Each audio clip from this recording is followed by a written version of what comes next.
കൊച്ചിയിലെ Coir Board section ഓഫീസറും cancer അതിജീവിതയുമായ Jolly മധുവിന്റെ മരണം തൊഴിലിടത്തെ മാനസിക പീഡനം മൂലമെന്ന ആരോപണത്തിൽ ഉറച്ചു നിൽക്കുകയാണ് കുടുംബം.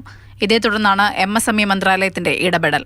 വിഷയത്തിൽ 15 ദിവസത്തിനകം അന്വേഷണം നടത്തി റിപ്പോർട്ട് കൈമാറാൻ 3-അംഗ സമിതിക്ക് നിർദ്ദേശം നൽകി. എന്നാൽ തങ്ങളെ കബളിപ്പിക്കാനുള്ള നീക്കമാണിതെന്നും അന്വേഷണം നടത്തണമെങ്കിൽ ആരോപണ വിധേയരായ ആളുകളെ സ്ഥാനത്ത് നിന്ന് മാറ്റി നിർത്തണമെന്നുമാണ് കുടുംബത്തിന്റെ ആവശ്യം. സെറിബ്രൽ ഹെമറേജ് ബാധിച്ച് കൊച്ചിയിലെ സ്വകാര്യ ആശുപത്രിയിൽ ചികിത്സയിലിരിക്കെ കഴിഞ്ഞ ദിവസമാണ് ജോളി മധു മരണപ്പെടുന്നത്.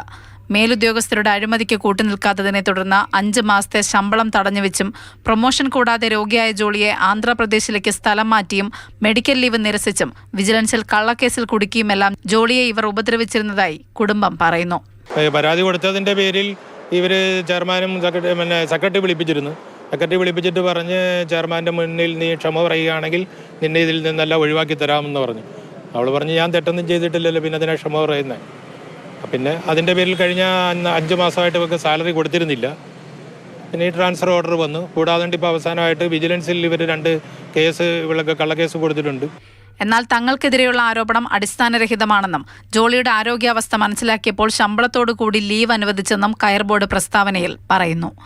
ജോളിയുടെ മരണത്തിൽ പ്രതിഷേധിച്ച് യൂത്ത് കോൺഗ്രസ് കൊച്ചിയിലെ കയർ ബോർഡ് ആസ്ഥാനത്ത് പ്രതിഷേധ ധർണ നടത്തി. പ്രതിഷേധം നടത്തിയ പ്രവർത്തകരെ പോലീസ് കസ്റ്റഡിയിലെടുത്തു. സ്ത്രീകൾ തൊഴിലിടത്തിൽ സുരക്ഷിതരല്ലെന്നും കേട്ടുകേൾവിയില്ലാത്ത നടപടികളാണ് ജോളിക്ക് നേരെ ഉണ്ടായതെന്നും DCC അധ്യക്ഷൻ മുഹമ്മദ് ഷിയാസ് പറഞ്ഞു.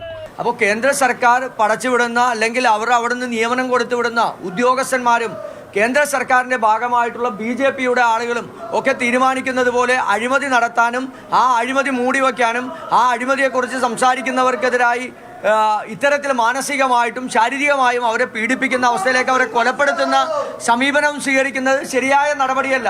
ജോളിയുടെ മൃതദേഹം ആലിൻചുവടുള്ള വീട്ടിൽ പൊതുദർശനത്തിന് വെച്ചു. നാളെ രാവിലെ ഇടപ്പള്ളിയിലെ സെന്റ് ജോർജ് ഫൊറോന പള്ളിയിൽ ജോളിയുടെ മൃതദേഹം സംസ്കരിക്കും.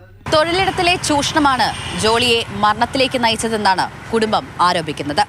ഇക്കാര്യത്തിൽ കേന്ദ്ര മന്ത്രാലയത്തിന്റെ അന്വേഷണ റിപ്പോർട്ടാണ് ഇനി നിർണായകമാവുക. കൊച്ചിയിൽ നിന്നും സ്നേഹ മൊൽനൈനാൻ, മാതൃഭൂമി ന്യൂസ്.